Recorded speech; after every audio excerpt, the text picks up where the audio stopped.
Bismillahirrahmanirrahim. Innal hamdalillah nahmaduhu ta'ala wa nasta'inuhu wa nastaghfiruh wa na'udzu billahi min syururi anfusina wa sayyiati a'malina. May yahdihillahu fala mudilla lahu wa may yudlil fala hadiya lahu. Asyhadu an la ilaha illallah wahdahu la syarika lah wa asyhadu anna Muhammadan abduhu wa rasuluh. Salawatu rabbi wa salamuhu alaihi wa sallama tasliman katsira, amma ba'd. Ikhwani fid din wa akhwati fillah rahimani wa rahimakumullah. Alhamdulillah, di malam hari ini kita bersyukur kepada Allah Subhanahu wa taala. Kita bermajelis ilmu, kembali mempelajari agama Allah Subhanahu wa taala. Mungkin di malam hari ini kita akan menyampaikan sebuah tema yang penting dari fawaid yang disebutkan oleh Imam Ibnul Qayyim rahimahullahu taala di dalam kitab beliau Al-Wabilu As-Sayb. Beliau rahimahullahu ta'ala pernah menyebutkan penggalan ucapan yang sangat mulia. Kata beliau rahimahullah, laisa sya'nu fil amal wa innama sya'nu kulla sya'ni fi hifdzil amal mimma yufsiduhu wa yuhbituhu. Bukanlah yang terpenting seseorang itu memperbanyak amalan.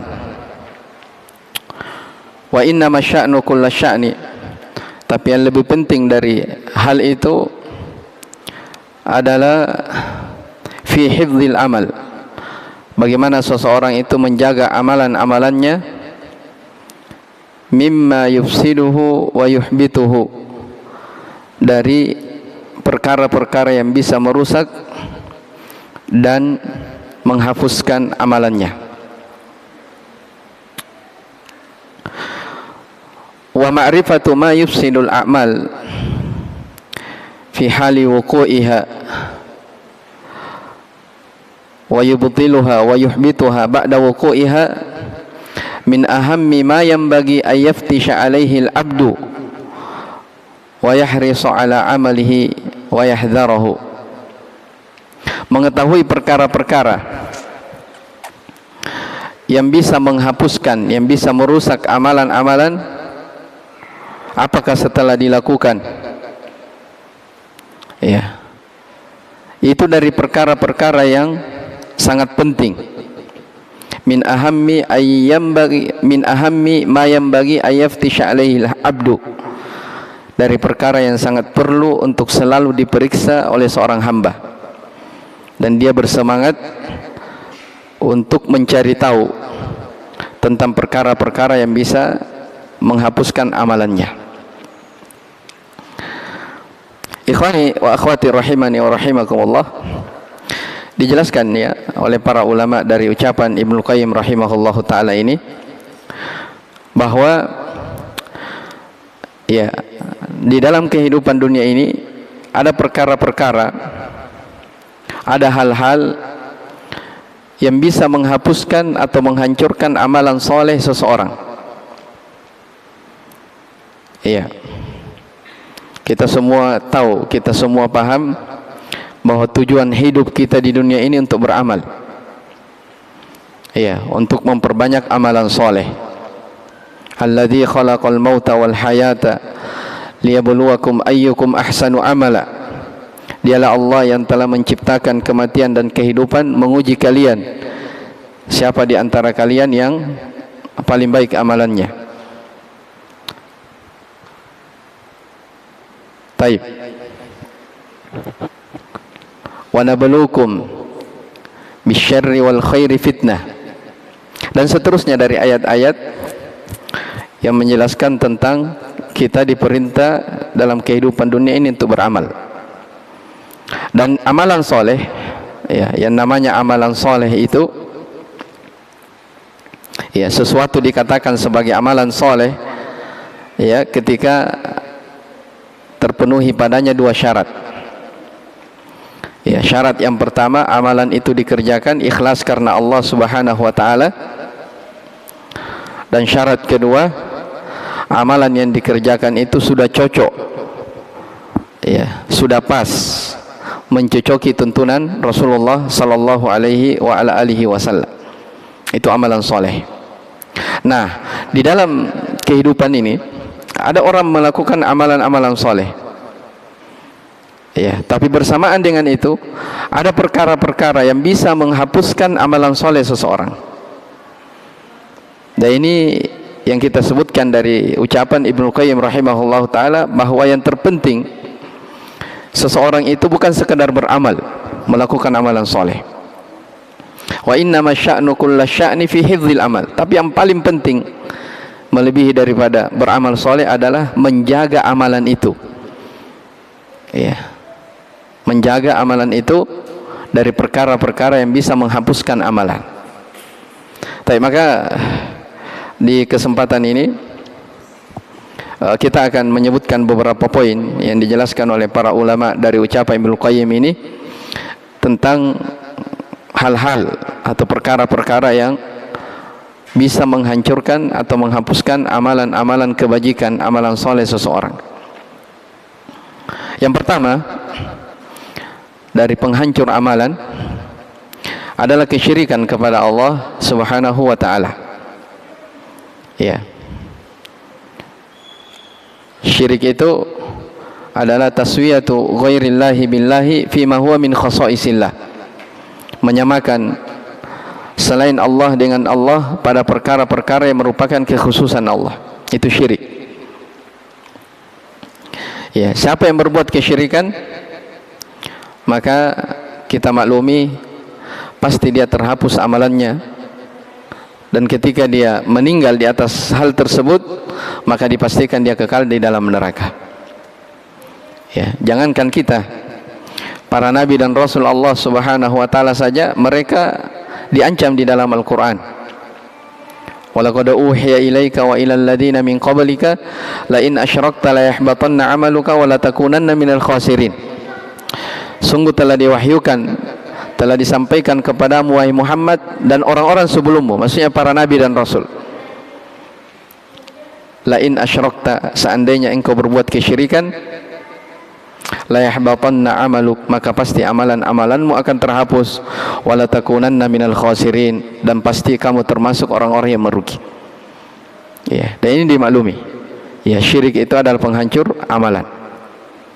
Jadi kalau misalnya, ya, ada orang beramal dalam kehidupan ini, dia umurnya misalnya sekarang sudah 40 tahun. Ya, keumuman orang itu balik di umur 15 tahun, ya, mulai dibebani syariat.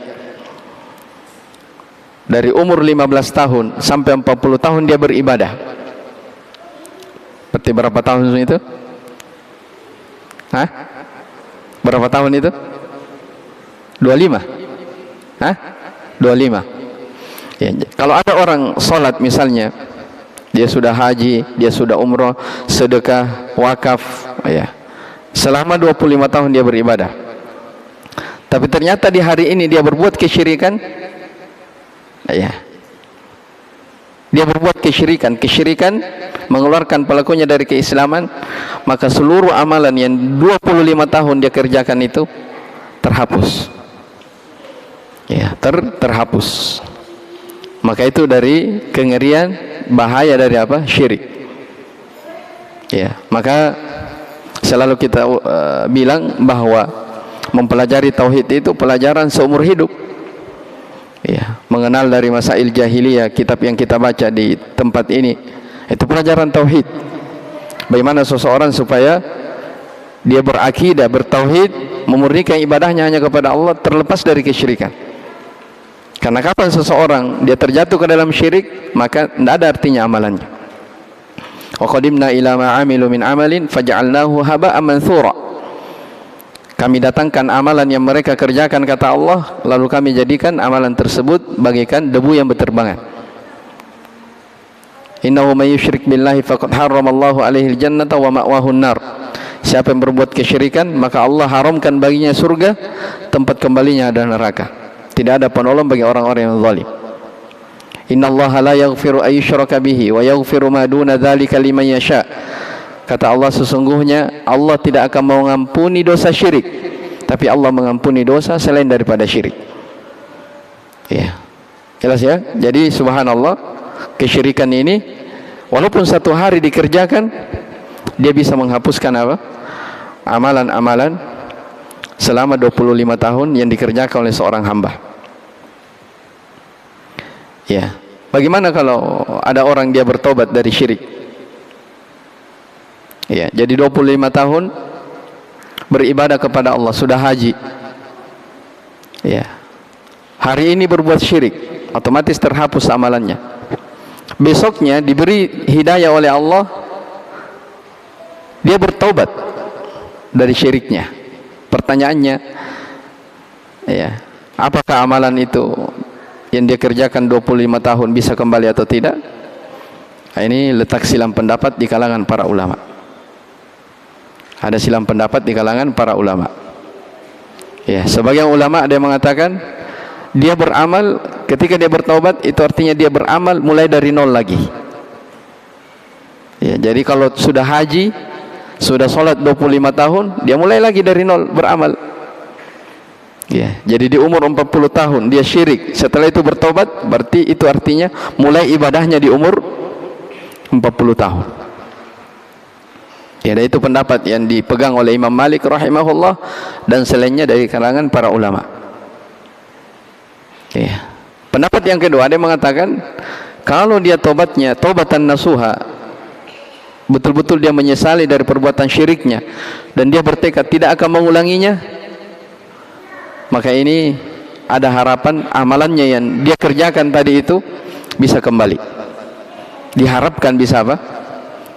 Kembali. Dan itu pendapat Imam Syafi'i rahimahullahu ta'ala. Beliau berdalilkan dengan ayat wa may yartadid minkum an dinihi fayamut wa huwa kafirun faulaika habitat a'maluhum fid dunya wal akhirah.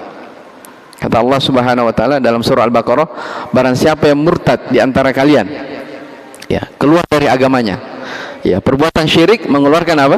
Pelakunya dari agama. Siapa yang murtad, keluar dari agama, masuk dalamnya orang-orang yang berbuat kesyirikan, fayamut, lalu dia meninggal di atasnya, faulaika habitat a'maluhum fid dunya wal akhirah. Mereka itulah yang terhapus amalannya di dunia dan di akhirat. Kata Imam Syafi'i rahimahullahu taala, Allah menyebutkan dia dia kafir, dia syirik dalam keadaan apa? Meninggal. Maka ini yang terhapus apanya? Amalannya. Ya. Adapun kalau dia sempat bertaubat dengan taubatan nasuha, maka ini diharapkan apa? Amalannya yang sudah dia kerjakan bisa kembali. Ya, maka ala kullin, ya, masalah kesyirikan ini bukan masalah sepele. Ya. Bukan masalah apa? Masalah ringan. Karena bagaimanapun kita sholat, jamaah rahimani wa rahimakumullah, bagaimanapun kita beribadah, bagaimanapun kita bersujud, bersedekah, berwakaf, amar ma'ruf nahi mungkar, berdakwah, tapi kalau ada perbuatan syirik yang dikerjakan oleh seseorang, maka ini adalah perkara yang sangat berbahaya sekali, menghancurkan dari amalan seseorang. Iya, makanya dari doa Nabi Ibrahim alaihi salam, wa junubni wa baniya an na'budal asnam. Ya, ya Allah, Rabbi ja'al hadal balada amina, jadikanlah negeri Mekah ini sebagai negeri yang aman. Wa junubni wa baniya an na'budal asnam, dan jauhkanlah saya dan anak-anak keturunanku dari menyembah berhala. Rabbi innahunna adlalna katsiran minan nas. Ya, sesungguhnya wahai Tuhanku, ya, sesungguhnya berhala-berhala itulah yang banyak menyesatkan apa? Manusia. Kesyirikan ini yang banyak membuat orang apa? Terjatuh ke dalam pelanggaran-pelanggaran. Ya, kalau Nabi Ibrahim saja, beliau adalah orang yang paling murni tauhidnya, yang paling bagus penghambaannya kepada Allah Subhanahu wa taala. mengkhawatirkan pada diri dan keluarganya, maka bagaimana lagi dengan kita, ya, yang tidak ada apa? Tidak ada jaminan. Makanya dari doa yang sering diulang-ulangi, diajarkan oleh Nabi kita sallallahu alaihi wasallam adalah Allahumma inni a'udzubika an usyrika bika wa ana a'lamu wa astaghfiruka lima la a'lam. Ini doa mestinya dihafal, ya, dan bisa dibaca di setiap sujud. Ya. Ya. Ya Allah, a'udzubika, aku berlindung kepadamu, an usyrika bika bima la a'lam, dari mempersekutukanmu, ya, pada perkara-perkara yang saya ketahui. Wa anastaghfiruka lima la a'lam, dan saya memohon ampun, ya, minta ampunan dari kesyirikan yang kami tidak ketahui. Ya, karena ada perkara-perkara yang mungkin dianggap remeh oleh manusia, tapi ternyata itu apa? Syirik. Ya, contoh misalnya, ya, di pembahasan kitab tauhid, ya, bersumpah atas nama selain Allah. Ya. Itu ucapan-ucapan kesyirikan yang mungkin oleh sebagian orang dianggap apa? Biasa-biasa. Padahal tidak boleh bersumpah selain nama Allah Subhanahu wa taala. Ikhwani wa akhwati rahimani wa rahimakumullah. Kemudian dari yang disebutkan di sini dari pembatal amalan soleh, berangkat dari fawaid yang disebutkan oleh Ibnu Qayyim rahimahullahu taala, dari yang bisa menghapuskan amalan soleh seseorang dalam kehidupan ini adalah zulmul akharin. Seseorang melakukan kezaliman kepada orang lain. Ya, seseorang melakukan apa? Kezaliman kepada orang lain. Ya, jadi ada orang sudah memiliki amalan, sudah punya pahala, sudah tersimpan di ATM-nya, ya, sudah disimpankan. Tapi ternyata di hari kiamat, dia ternyata orang ini banyak menzalimi orang lain. Maka disebutkan dalam hadis riwayat Muslim dari Abu Hurairah radhiyallahu taala anhu, Nabi sallallahu alaihi wasallam pernah bertanya kepada para sahabatnya, "Atadruna mal muflis?" Tahukah kalian siapa orang-orang yang bangkrut itu? Ya, para sahabat menjawab sesuai dengan zahir. Ya, al-muflisu fina man la dirham lahu wala mata. Orang yang bangkrut, ya, di sisi kita ini adalah orang yang tidak memiliki mata uang, yang tidak memiliki harta, itu bangkrut namanya. Tidak memiliki mata uang emas, tidak memiliki dirham, mata uang emas dan perak. Kata Nabi SAW, ya, bukan itu yang bangkrut di sisi kita. Tapi kata beliau, al-muflisu min ummati, orang yang bangkrut dari kalangan umatku itu, may ya'ti yaumal qiyamati bi salatin, adalah orang yang datang pada hari kiamat dengan membawa pahala salat. Artinya sudah ada pahalanya. Ya, wasiyamin, dia bawa pahala puasa. Wa zakatin, dia bawa pahala zakatnya. Tapi masalahnya, wa ya'ti wa qad syatama hadza wa qadhafa hadza wa akala mala hadza wa sakafa dama hadza wa safaka dama hadza wa daraba hadza. Dia datang pada hari kiamat tapi dalam keadaan mencela si fulan, menuduh tuduhan-tuduhan kepada si fulan, mengambil harta si fulan, menumpahkan darah si fulan, memukul si fulan. Nah, ini semua bentuk-bentuk apa? Kezaliman. Ya, mengambil harta, ya, mendolimi orang, ya, memukul orang, ya, merendahkan kehormatannya, menggibahinya, ya, mengadu dombanya. Nah, ini semua bentuk-bentuk kezaliman. Ya, dan semuanya pada hari kiamat akan dimintai pertanggungjawaban. Orang ini datang dengan pahala salat, subhanallah. Artinya sudah ada pahalanya. Ya. Dia datang dengan pahala sedekah, dia datang dengan zakat, banyak dari sedekahnya. Tapi dia punya kezaliman, hak-hak kepada orang lain. Maka dari keadilan Allah Subhanahu wa taala, ya, disebutkan dalam hadis, fayu'ta hadza min hasanatihi wa hadza min hasanatihi. Ya, orang-orang yang datang menuntutnya pada hari kiamat, ya, pahalanya orang tersebut pahala salatnya tadi, pahala-pahalanya itu diberikan kepada orang-orang yang dia zalimi, diberikan. Ya, setelah diberikan habis, ya, fa in faniyat hasanatuhu qabla ayyuqdiya ma alaihi, ya, sudah habis kebaikan-kebaikannya, ternyata masih ada orang belakangan nuntut, oh saya juga pernah dizalimi, saya juga pernah di ini, maka kejelekan orang tersebut, iya, dibebankan kepada dirinya. Kejelekan orang yang dia zalimi diberikan kepada dia. Jadi amalannya diambil, pahalanya diambil, dosa orang itu diberikan kepada dia. Tsumma turiha finnar, kemudian dilemparkanlah dia ke dalam api neraka. Maka di sini diambil pendalilan oleh para ulama bahwa di antara penghapus amalan soleh, ya, adalah apa? Berbuat zalim, ya, kepada orang lain. Ya, makanya ketika ada hak, ya, ada hak kita yang tidak tertunaikan, ya, ada orang yang pernah menzalimi kita tapi ternyata tidak terbalaskan dalam kehidupan dunia ini, maka jangan pernah khawatir, ya, karena apa?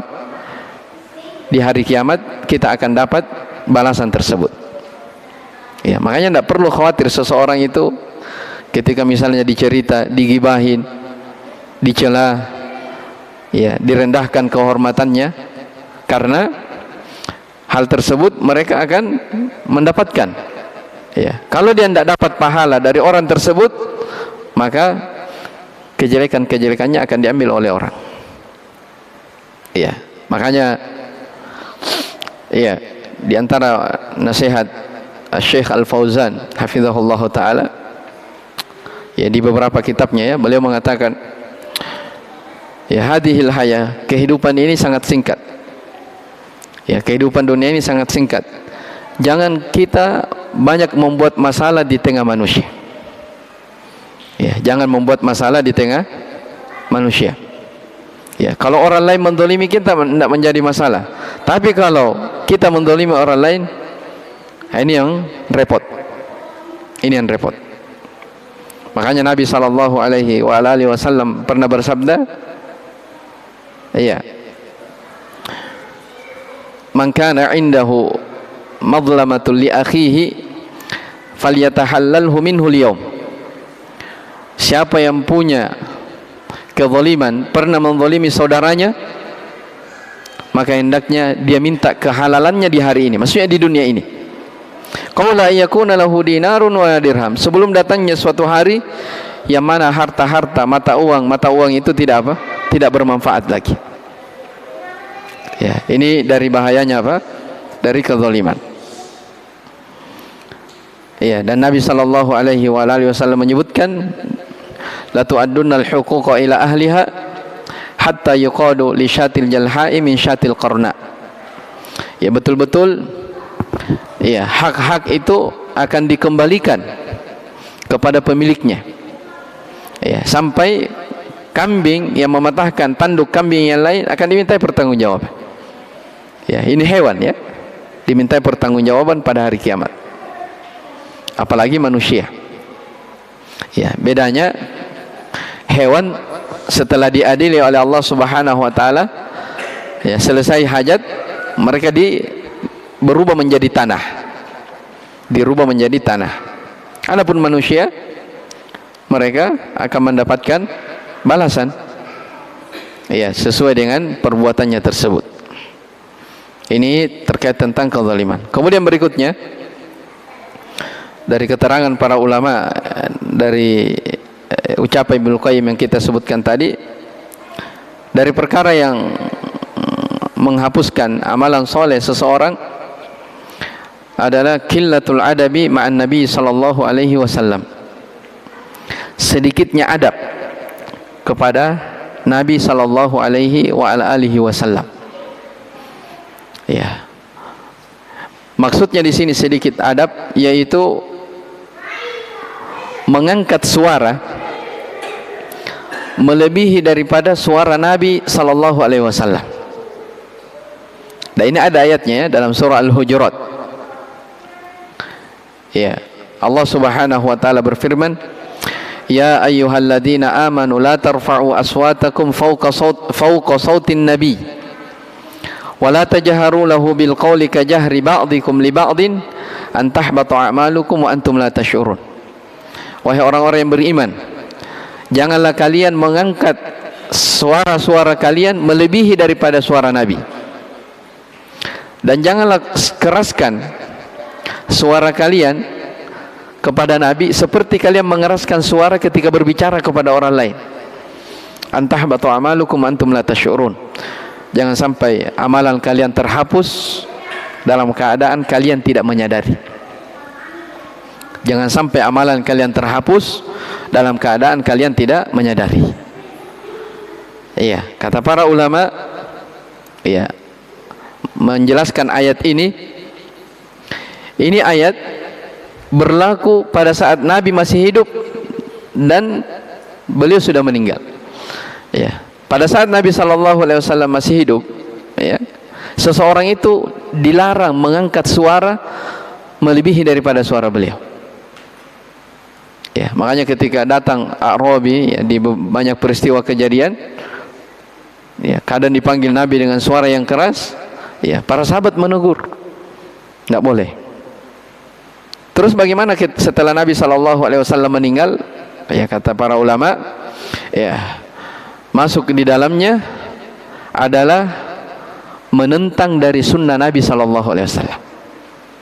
Menentang apa? Sunnah beliau SAW. Itu masuk dalam apa? Qillatul adab, sedikitnya adab kepada Nabi SAW. Ya, makanya majelis ilmu, ikhwani wa akhwati rahimani wa rahimakumullah, ada sesuatu yang dimuliakan. Ya, kalau mungkin di masa sekarang tidak terlalu tergambar, ya. Ya, dahulu itu kalau kita baca dari biografi para ulama as-salaf, ya, disebutkan, ya, oleh siapa lagi? Dalam kitab Syiar Alamin Nubala, Az-Zahabi rahimahullah. Ya, disebutkan dari beberapa rawi, ya, dahulu para salaf ketika mereka hadir di majelis ilmu, ya, hadir di majelis ilmu, seakan-akan di atas kepalanya itu ada burung. Kenapa? Saking tenangnya mereka dalam mendengarkan apa? Hadis Nabi SAW dibacakan. Nah, kenapa mereka tenang? Di antara hikmahnya, jangan sampai masuk dalam ayat apa? Mengangkat suara melebihi dari suara Nabi SAW. Ya, kalau kita sekarang kebalikan, ya, mohon maaf, sekarang kebalikan. Bukan seakan-akan ada burung di atas kepala, tapi seakan-akan ada lebah, ya, di atas kepala. Ya. Makanya di majelis ilmu, di antara adab, seseorang tidak boleh berbicara, ya, dalam keadaan ayat-ayat dibacakan, hadis Nabi SAW dibacakan, sunnah beliau dibacakan. Seseorang dari adab tidak boleh mengangkat suara adalah dia mendengarkan. Yaitu adab di dalam menuntut ilmu. Taib, ikhwani wa akhwati rahimani wa rahimakumullah. Kemudian dari perkara yang disebutkan dari pembatal amalan soleh adalah mengungkit-ungkit pemberian. Al-mannu fis sadaqah, ya, mengungkit-ungkit, ya, sedekah. Ya, jadi ada orang sudah berinfak, bersedekah, dia ungkit-ungkit kembali sedekahnya. Maka ini dari perkara-perkara yang mengerikan, yang bisa menghapuskan amalan-amalan soleh. Allah Subhanahu wa taala berfirman, "Ya ayyuhalladzina amanu la tubtilu sadaqatikum bil manni wal adza kalladzi yunfiqu malahu ria'an nas." Wahai orang-orang yang beriman, janganlah batalkan, janganlah hapuskan pahala-pahala sedekah kalian dengan cara mengungkit-ungkitnya. Ini ayat, ya, ayat dalam surah Al-Baqarah, ayat yang ke-264. Wahai orang-orang yang beriman, jangan kalian batalkan pahala sedekah kalian dengan cara mengungkit-ungkit, ya, wal adza, atau menyakiti orang yang kamu beri sedekah. Ya. Dan ini mungkin ya biasa terjadi. Ya, kadang ada orang ya dia pernah diberi tetangganya sesuatu modal 1 juta. 5 tahun berikutnya dia sudah sukses. Ya, ketika dia bercerita kepada orang lain, ya dia akan bilang, ya wajar. Inak kejiri awalan tumbantu kok. Ya, punna cai nak kiai tidak begitu kok. Nah, ini namanya apa? Bentuk dari mengungkit-ungkit. Ya, makanya ketika seseorang bersedekah memberi kepada orang lain tidak perlu disebut. Ya, bahkan sedekah yang terbaik itu disebutkan dalam Al-Quran adalah sedekah yang apa? Diberikan kepada fakir miskin dalam keadaan rahasia-rahasia. In tubudus sadaqati fa ni'mahi wa in tukhfuha wa tu'tuha al-fuqara'a fa huwa khairul lakum. Kata Allah, ya, kalau kalian memberi sedekah ya dalam keadaan dilihat oleh orang, maka tidak masalah, itu baik. Wa in tukhfuha wa tu'tuha al-fuqara'a fa huwa khairul lakum. Tapi jika kalian menyembunyikan lalu kalian berikan kepada orang-orang miskin, fa huwa khairul lakum, maka itu yang terbaik pada kalian. Iya. Dan ini juga masuk dalam keutamaan apa? Menyembunyikan amalan. Ya, menyembunyikan amalan itu ya ada sendiri ya keutamaannya. Ya, kata Nabi sallallahu alaihi wasallam, "Man istata'a minkum ay yakuna lahu khabi'un min amalin salihin falyaf'al." Kata Nabi sallallahu alaihi wasallam, siapa di antara kalian ya yang punya amalan soleh yang tersembunyi, mampu dia sembunyikan amalan solehnya, hendaknya dia lakukan. Ya, hendaknya dia apa? Lakukan. Dan ternyata itu yang dikerjakan oleh sebagian ulama salaf dahulu, di antaranya Al-Hasan Al-Basri rahimahullahu taala. Disebutkan dalam biografi beliau ketika salat tahajud, salat malam, ya, di akhir malam menjelang subuh itu beliau tidur sedikit. Ya, di antara rahasianya kenapa beliau melakukan hal itu, beliau tidak ingin diketahui oleh orang. Beliau tidak ingin diketahui oleh tetangganya bahwa ternyata Al-Hasan Al-Basri ini ya cepat bangun, dia sholat sampai apa? Subuh. Dia ada tidurnya. Supaya ketika bangun orang bilang, "Oh ya, ternyata dia juga apa? Tidur, tidak sholat malam." Padahal beliau apa? Sholat. Cuman beliau berusaha untuk apa? Menyembunyikan amalan. Ya.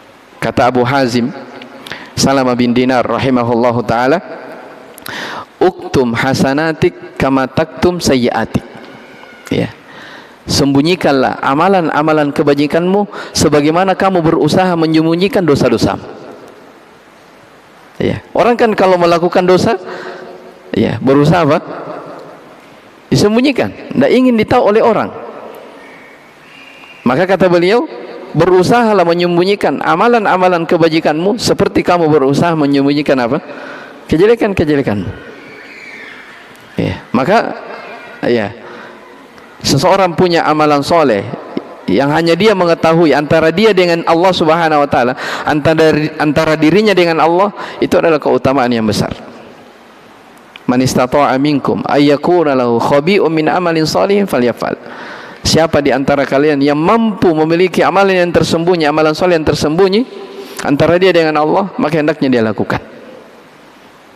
Ya, maka sedekah ya dengan cara disembunyikan itu dari hal yang memiliki keutamaan. Taib, kemudian dari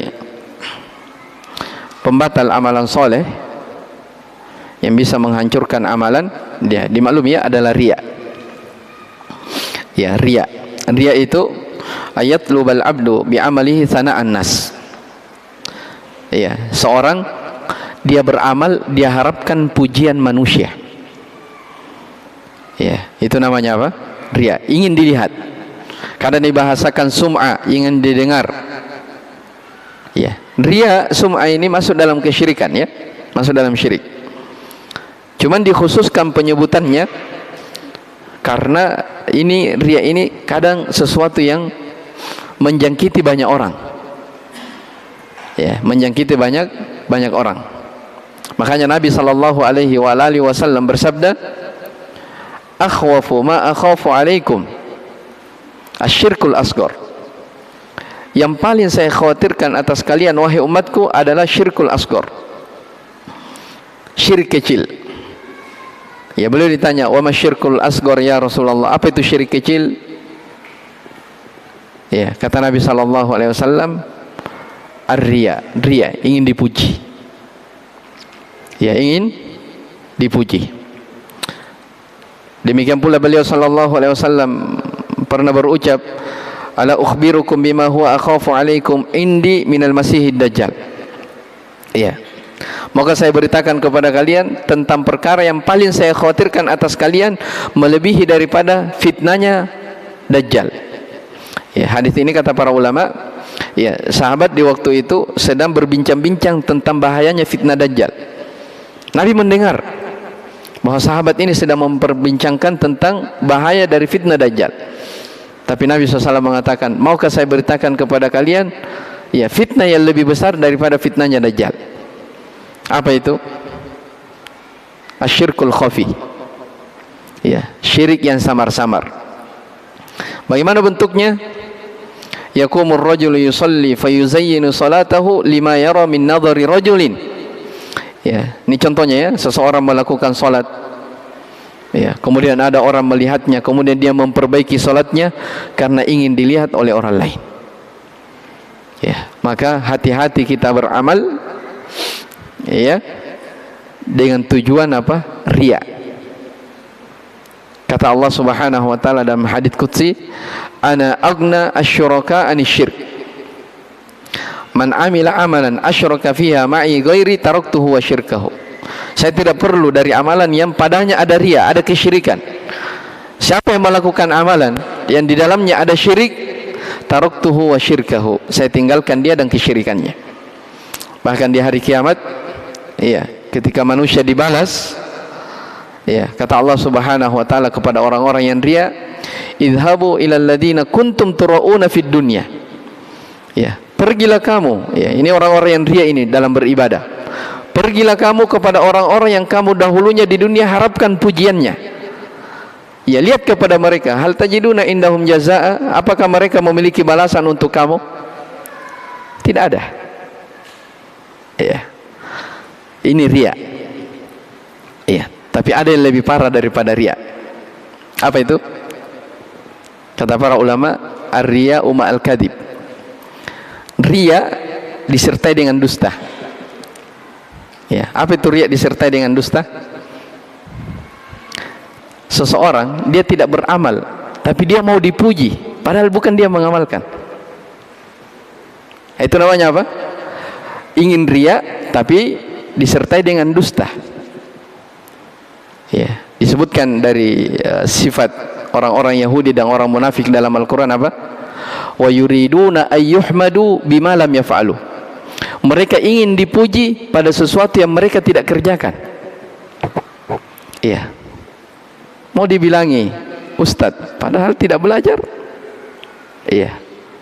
Mau dibilangi alim, padahal tidak belajar. Iya. Mau dibilangi ini, padahal dia tidak seperti itu. Itu namanya apa? Ingin dipuji pada perkara-perkara yang dia tidak kerjakan. Iya. Kata Fudail bin Iyad rahimahullahu taala, adrakna nas wa hum yura'una bima ya'malun fasara al-an yura'una lima la ya'lamun. Ya, ini ucapan sangat indah sekali. Kata Fudail bin Iyad rahimahullah, dahulu kami melihat manusia, ya, mereka itu ingin dipuji, ingin dilihat pada perkara-perkara yang mereka kerjakan. Adapun orang-orang sekarang, mereka ingin dipuji pada perkara-perkara yang mereka tidak kerjakan. Ya. Kata Nabi sallallahu alaihi wasallam, al-mutashabbi'u bima lam yu'ta kalabisi thawbai zur. Orang yang memakai, ya, orang yang menggunakan sesuatu pada perkara yang bukan dia miliki, seperti dia memakai dua pakaian kedustaan. Ya, paham ya? Ada orang pinjam barang, ya, pakaian, contoh misalnya baju. Iya, bajunya dia ke pesta ini, bajunya tetangganya yang dia pinjam. Iya, ingin dipuji oleh orang, padahal bukan namanya Hah? Bukan miliknya. Ingin dipuji. Kata Nabi SAW, al-mutasyabbi'u bima lam yu'ta. Iya. Orang yang berpakaian, orang yang memiliki orang yang ingin dipuji pada sesuatu yang dia tidak miliki, itu seperti dia memakai dua pakaian kedustaan. Kenapa memakai pakaian kedustaan? Kata para ulama, pertama dia mendustakan dirinya sendiri. Ya, sebab bukan pakaiannya dia pakai. Yang kedua, ingin dipuji oleh orang, padahal bukan apa? Bukan miliknya. Anu nain ranji. Makanya ini apa? Seperti dia memakai dua pakaian kedustaan. Ya, maka ya, bergaya pada sesuatu yang bukan kita miliki tidak perlu. Ya. Bergaya pada sesuatu yang kita bukan yang kita miliki, bukan milik kita, sesuatu yang tidak perlu. Masuk dalam ancaman Nabi sallallahu alaihi wasallam. Tapi mungkin ini saja beberapa poin terkait tentang pembatal-pembatal amalan soleh. Dari ucapan Imam Ibnu Qayyim rahimahullahu taala, laisa sya'nu fil amal. Yang terpenting itu bukan hanya sekedar memperbanyak amalan. Wa innama sya'nu kulla sya'ni, yang paling penting daripada itu fi hifdzil amal. Bagaimana seseorang itu dia jaga amalannya dari perkara-perkara yang bisa menghapuskan dan menghancurkannya.